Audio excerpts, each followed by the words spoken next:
That's beautiful, like it always is. And I always like to harp, and I always like talking to Laurel Federbush. And hi, Laurel. Hello, welcome. Hello, yeah, it's nice to be here. Yeah, so everybody, well, we like to pretend like we're just welcoming her, but we've been here tweaking the set, so and get everything going. So right. It's not, if anybody is in the know, we know that they know that we've been here prior to this. So anyway, it's always great to have you into the studio, and the Laurel Federbush, if you haven't heard, and she is a harp player out of the Ann Arbor area, southeast Michigan, and on the top today we have scrolling where you can contact people to book her for different events and different activities and whatever, and she's always welcome to those.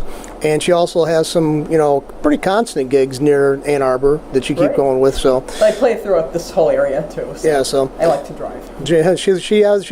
You've been down Ohio and West Virginia. And, yeah, that's right. West Virginia, good memory. Yeah. So anyway, she joins in a few months because we have so much to cover. And today we kind of she's playing a harp that, if you are kind of a regular viewer, is different than the one she usually uses. She usually uses the big harp that they would play, in a concert hall or a symphony or something like that. Today she's got the smaller one. We'll talk a little bit about that. Why don't you tell us a little bit about that? This is not typically the harp I would play at a wedding or definitely not an orchestra, but this is a Celtic harp. There are actually different sizes of Celtic harps. This is a pretty small one. There's some that might be a bit bigger, and this one, I haven't counted the strings. I think it has about 22 strings. I'm not going to waste time counting them now, but it's a small harp, but it's basically the same instrument as the bigger harps. So if any of you out there are thinking of playing the harp, you want to start taking lessons, or you have kids or grandkids or friends who might want to start playing the harp, you don't have to start with a big huge one that costs a lot of money and is really hard to transport. You can start with a very small one, and since it is the same basic instrument, if you play this for years and years, and you want to play more difficult, complicated music, then you can get a big one if you want, but you can start with a small one like this. And this is actually a harp that you can play a lot of folk music or Christmas carols, even some classical pieces that don't have a very big note range you could play on this harp. So and it does sound nice. So it is a real instrument. It's not just a toy. It is a real instrument. Now I'm looking at those things, and they've got a pretty complicated system to connect these strings to, and the Celtic harp is it's been around for years, as well as it's not much different from the harps that they had in the Middle East, and over how many millennia, this one's actually made in the Middle East. It's probably made in Pakistan, but I think based on the Celtic model, though. Yeah, but I'm just saying, it's just amazing that they I don't know how they would have done the attachment of the strings, and so they could adjust. Obviously, they knew how to adjust them back then. They would have to, but it was just like that. This seems so complicated. But have you ever seen ones from existence from old antiquity?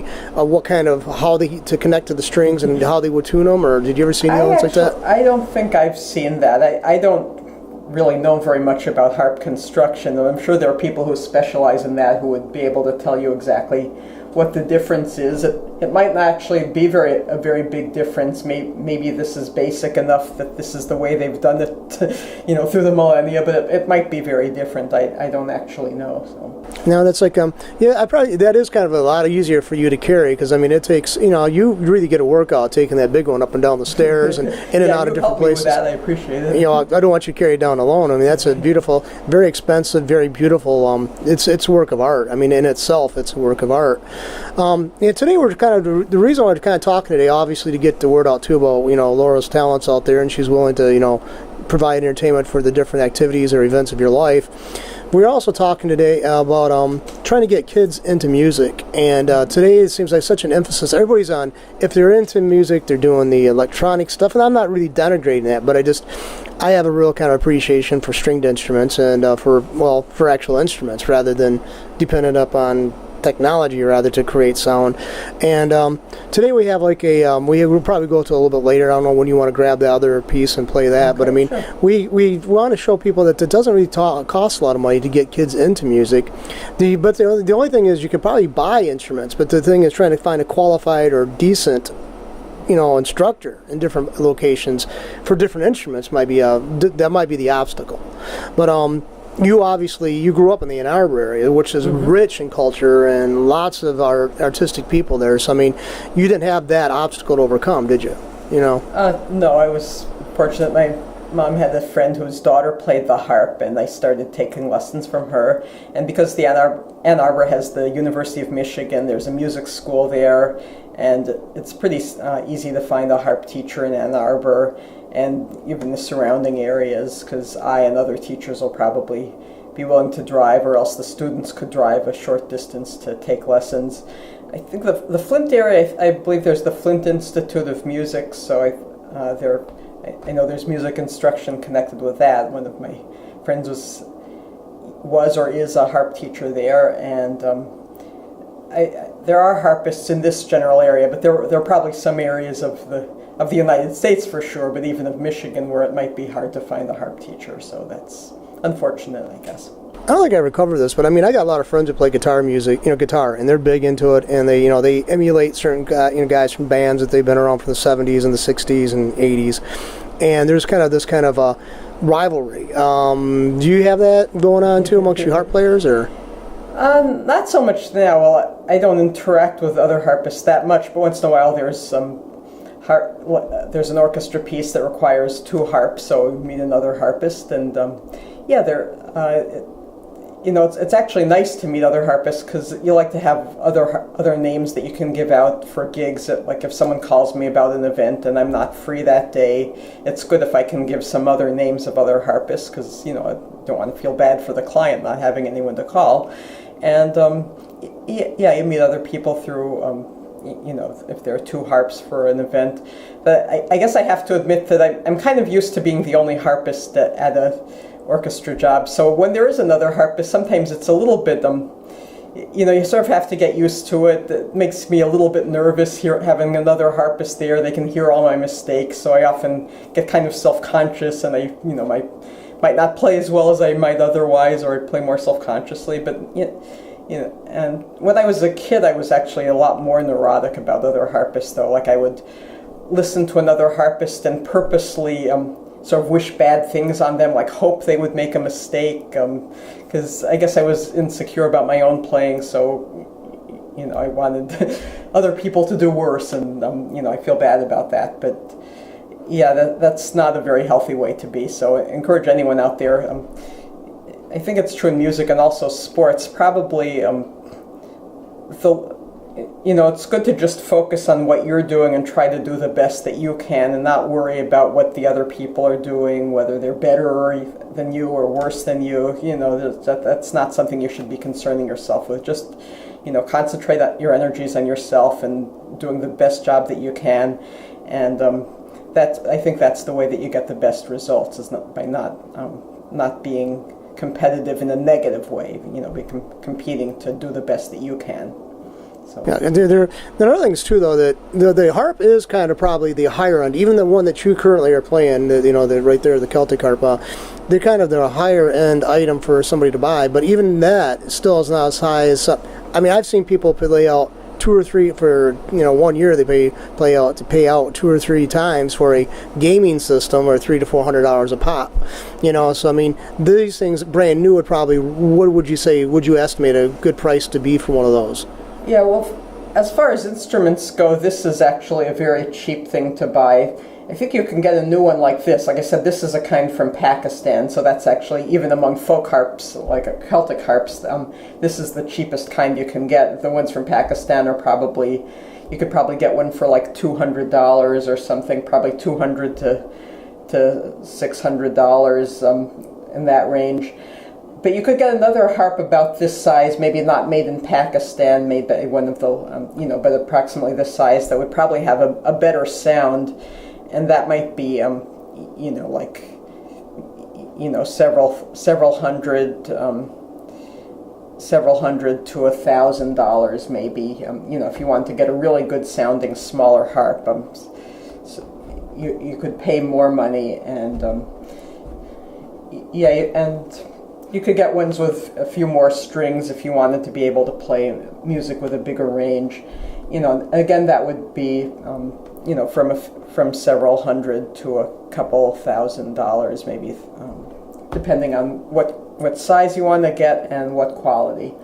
And again, this is sort of a cheapy harp, but I like it. I mean, I'm emotionally attached to it, and it's it's just a handy thing to have, and I do use it for certain kinds of jobs. But I could get a better sounding one if I wanted to invest more money, if I had more money to invest. But yeah, so you have different options. Now, could you imagine if you hadn't gone into playing harp, if you hadn't studied music, where would your life be? And I've known you for several years now, and I just couldn't imagine you doing anything else. But, would you have any idea what will you be doing if it wasn't for that? I'm actually not very good at very many things. Like, I guess I'm a pretty good harpist. I mean, not great at everything with regard to the harp, but, I'm in general a pretty good harpist, but I don't have a wide-ranging number of other talents. Sometimes I've had harp students who were very talented at the harp, but they also were talented at English and math and science and other things, so they didn't necessarily major in harp. So, and I guess I thought that was unfortunate because I wanted them to become professional harpists, and but sometimes playing the harp well goes along with being good at other things. I guess I'm not really that good at other things that make money. I might have other talents, but not lucrative ones so much. I do write, though. I've been on your show plugging some of my books. So I do write, but writing is another thing that's hard to make money at. So I'm not sure if that's a big career thing or just something I do, for myself and to hopefully get some ideas across. But and I'm certainly not good at mechanical things. Like I can't, fix cars or fix toasters. I'm not very good at computers either. So, I guess it's good that I can play the harp. I don't know. No, I couldn't imagine that.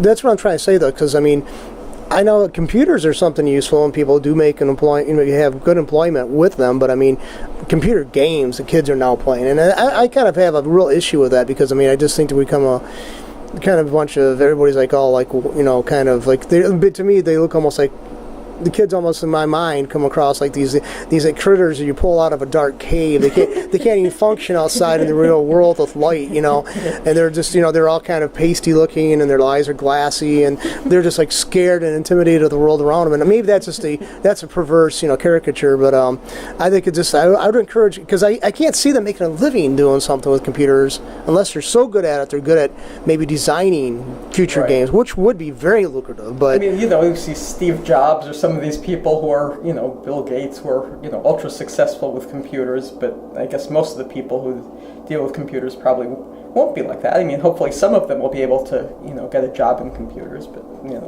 who knows. Now, do you want to transition to the little one we have today? Yeah. And see if this one today, this one that she's going to demonstrate or show or play or whatever you want to call it. Probably won't need the stand anymore. I'll just get rid of it. Yeah, just set it down there, yeah. Sorry. Okay.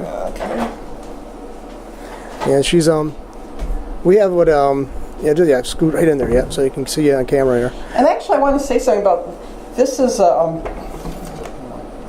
it up so people can see it. This is a little zither. Yeah, this is a zither, and it's not officially the same class of instrument as a harp like this. It might be related because it's a stringed instrument, but if you study music, what would it be, music history, or they have different ways of classifying instruments, and something that's flat with strings that you would pluck like that. That's a different class of instrument from a harp like this. But nonetheless, this is one of the things that influenced me to play the harp, because it's similar enough. For most people's, it sounds pretty much the same, and it has a lot of strings. And when I was in music school as a kid, our music teachers would bring in these zithers or auto harps. I guess an auto harp is a more deluxe version of a zither, and it's if you're a kid and you see that and you think it's really cool, it might influence you to play the harp or play the zither or dulcimer or auto harp or something like that. And but I'll play a tune for you on this, and you can hear. And my mom got me one of these when I was a kid. Just a little toy. And they have sheet music. Sheet music kind of like this that you with notes that you can pluck. So this is the song Orally, or Love Me Tender. I guess when Elvis sang it, he has different words.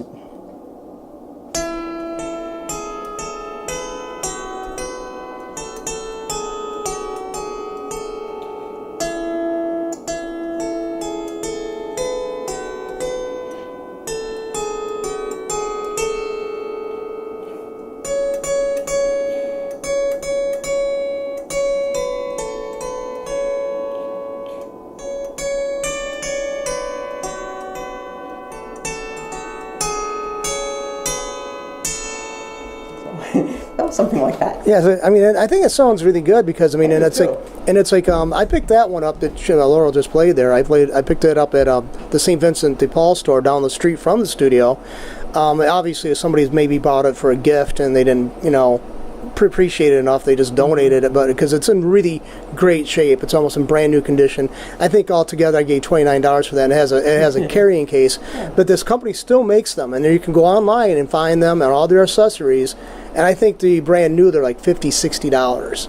Yeah. And that's including probably buying the case with it. So it's not too much really to put out there. Because like I said, I got a friend who he's big into gaming. He's in his 30s, but he was big into gaming, and he's always saying about how he didn't have enough money for this or that. But I remember him buying 3 gaming consoles at $300 a pop over the course of like 8 months that I was hanging out with him.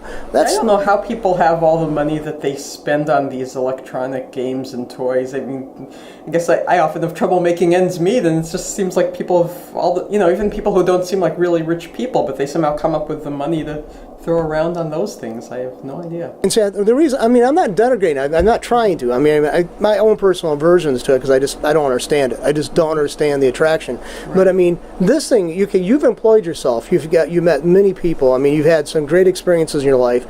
I just don't see that coming from being a computer gaming geek. I don't see that, And I don't think you get the rewards. And you don't get the connections. You don't get the. I don't think it's mental as what music. I don't think computer games would be as mental, demanding, challenging, and productive as playing music.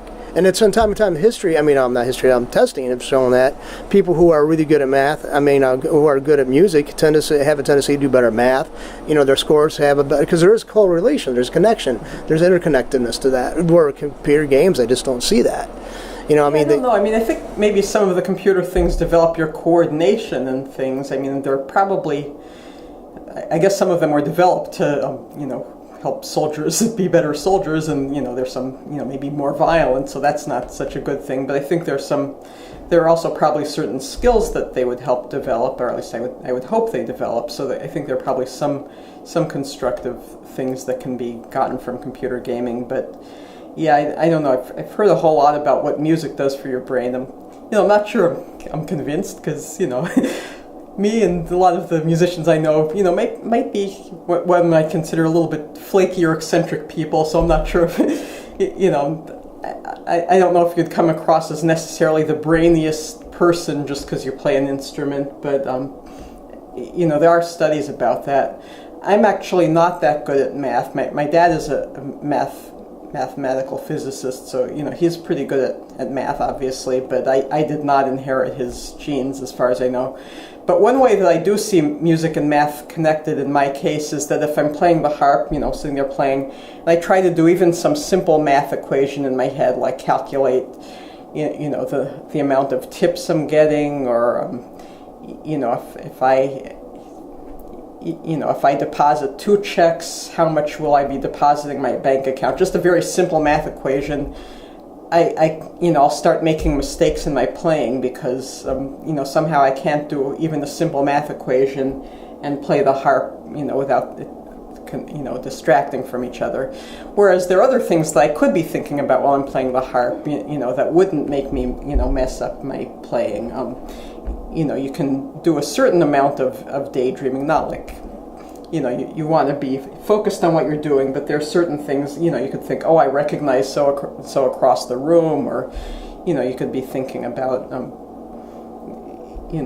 what am I going to play next, or something, there's certain things that you can think about while you're playing that will not make you immediately make mistakes. But doing math equations, it seems like it must be the same part of the brain, so if you take the focus away, if you use that part of your brain to do a math equation, you can't play the harp at the same time, and probably other instrument too. So I don't know.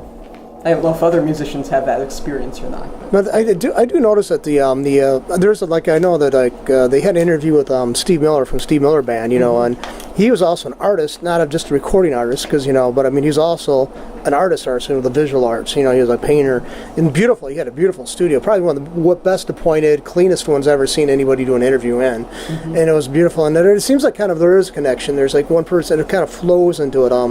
Some people they'll branch off to sketching, or they do some kind of sculpture. It does seem like because you're around those type of people, they maybe have a tendency to encourage your budding interest, and I just see that there's a better payoff. I think there's a better payoff than just computer games. I mean, like I said, I think there's probably, like you were saying, I do agree that there's probably some possible benefits, but I just think it'd be encouraging to see. Right now, kids can't even read cursive writing, handwriting. Yeah, and I think they don't even teach cursive writing in some schools, or I've read that anyway. Yeah, I mean, I think that's a disservice. It's a tremendous disservice to our kids.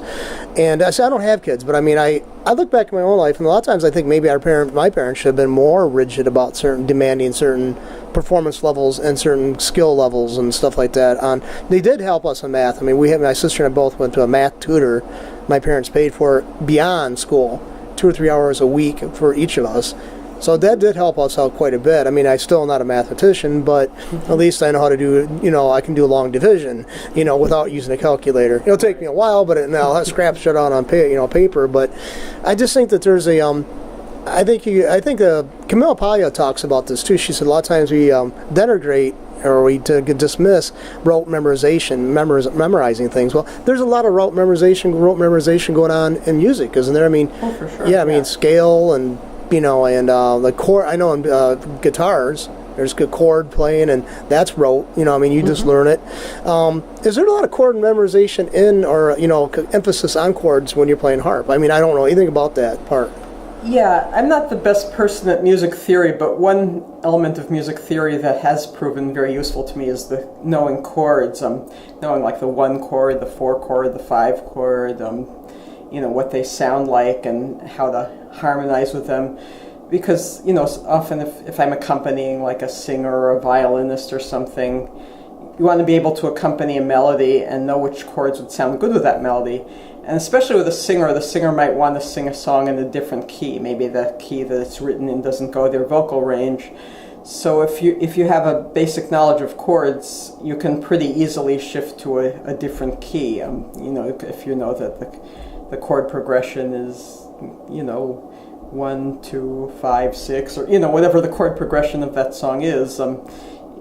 Even if they do it in a different key, it'll still be the same Roman numerals of chords. So that's how I think about it. I know that some musicians who play by ear might not think in terms of, the Roman numeral chords, but that's the way I was trained, and that's still pretty much the way I think of chords. And also, each chord has sort of its own personality, its own kind of sound to it.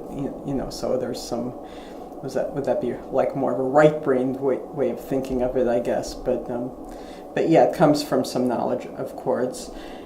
There are other elements of music theory that I wasn't any good at, and that I guess I've been able to get by without knowing. But knowing the chords is very useful in the harp. I didn't know that. So I just that's because it struck me, because I remember all my friends when they were playing guitar, they were always saying, "Oh, I'm learning this chord or that new chord or whatever," and I had music for a brief spell in elementary school, didn't really click with it, so I moved on. My mom's family and my dad's family both probably were very disappointed, because my dad was a avid musician and loved it. He loved music, and he and his family were involved with the Shrine Circus Band back then in 1930s, 40s, 50s. That was a big, significant thing to be part. It was huge. I mean, it was a huge charitable, as a fraternal organization, and then also they performed at the Shrine Circus and marching band. They had, and plus they had a lot of them who were guys who were in that were professional musicians, and so they traveled. My dad traveled at an early age all around the country with his grandfather and his father and other guys from the Shrine Circus. So, when they did the flying, with the Shriner bands, rather than the circus. So, my dad played tuba, he played sousaphone, and he also played, I think, trumpet, and his dad played clarinet. And his granddad played horns too. So horns and woodwinds, I guess it's called, a reed instrument. So they're into that. So and my mom's family are Hungarian, so they're violin players, and stringed instruments were a big forte for them. So, but they're they're very talented people, and I just kind of. I'm sorry, parents, grandparents, ancestors, But anyway, I'd like to know, before we to wrap. Obviously, you talk about, calculating money in your head. And, why don't we help her out on that and help her so say, you got enough money, you don't have to worry about doing that. So we'll have you play another piece, and then we'll wrap this up, because you got a very busy schedule ahead of you. And can you play something from memory? Or do you need your? Sure, okay, all right. Okay.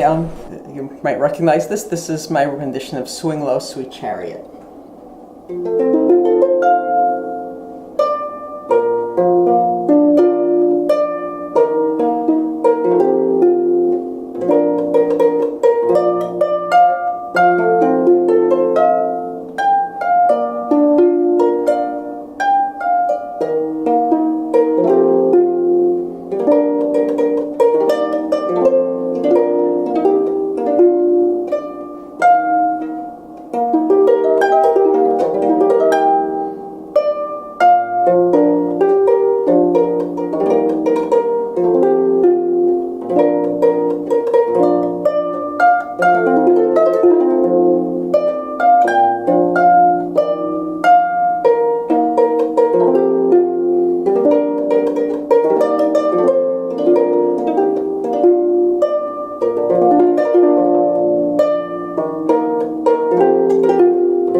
That sounded great, and I really like that small harp. I really do. Me too. It's anyway. Well, Laurel, I really appreciate you coming up here, and again, she comes here from the Ann Arbor area, so it's a little bit of a drive. Even it's a pleasant day today, though. You've been here in some very bad days, winter-wise. Yeah. So anyway, also please, I encourage you, if you're having a wedding coming up, a birthday that that somebody's appreciative of beautifully played music, contact Rush Entertainment and have book Laurel for any of the events. What is the most unusual thing that you've been asked to play at? Do you have anything like? I'm not sure. I played at sort of this Irish bar once. I me to play Celtic music, so I thought it would just be like playing just a Danny Boy or things like that. But it was just a little bit of a rowdier environment than what I was used to. But I guess harpists should be used to that. I'm not sure. Someone asked me to play for some risque kind of movie, but I don't think it was really a legitimate request, so that didn't materialize. I played on a moving boat once, and I was a little bit worried about my harp getting wet, but I guess my harp was just out of range of the boat moving, so that worked out okay.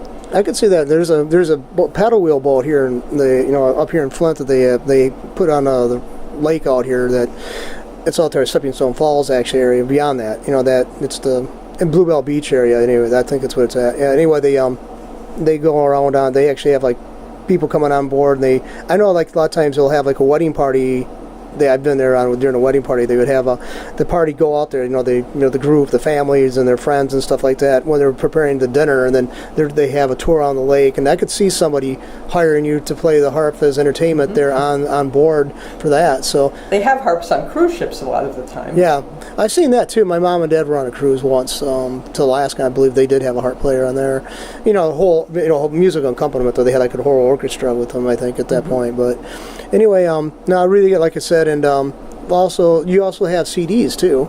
Mm-hmm. And how could they get them? You could contact me at let's see, my email address laurelfedharp@gmail.com. That's LAUREL, F as in Frank, E D as in David, HARP like harp @gmail.com. And I'll put that up. When I tag this, I'll put that up for you. But thank you again, and again, people, I hope you really feel moved by her music, and call it Bob Rush Entertainment, and have them work with them to book Laurel for any of your events that you have upcoming, especially the holiday season is coming up. So, okay. Thank you very much. Thank you.